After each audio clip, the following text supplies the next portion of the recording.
रवी भवनला आलो होतो. रवी भवन स्वागत कक्ष पहा. आणि इथून गार्डनही मस्त आहे यांचं.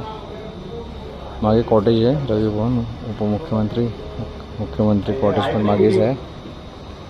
आम्ही विदर्भाच्या मीटिंगसाठी आलो होतो. इकडे कॉटेजेस आहे भरपूर.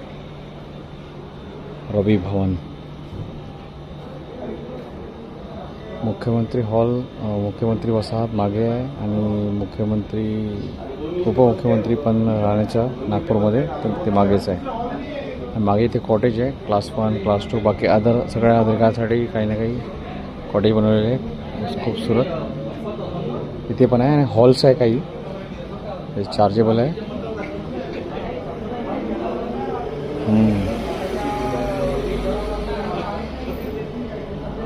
तर तुम्ही पाहू शकता एरिया खूपच मोठा आहे. कमीत कमी 25 ते 30 एकरमध्ये फैललेलं आहे. मीटिंगसाठी आमची आता झालेली आहे मीटिंग रेडी. आता आम्ही चाललो. बस तुम्हाला सांगायचं होतं व्हिडिओ चांगला वाटला तर लाईक शेअर करा आणि सबस्क्राईब. थँक्यू.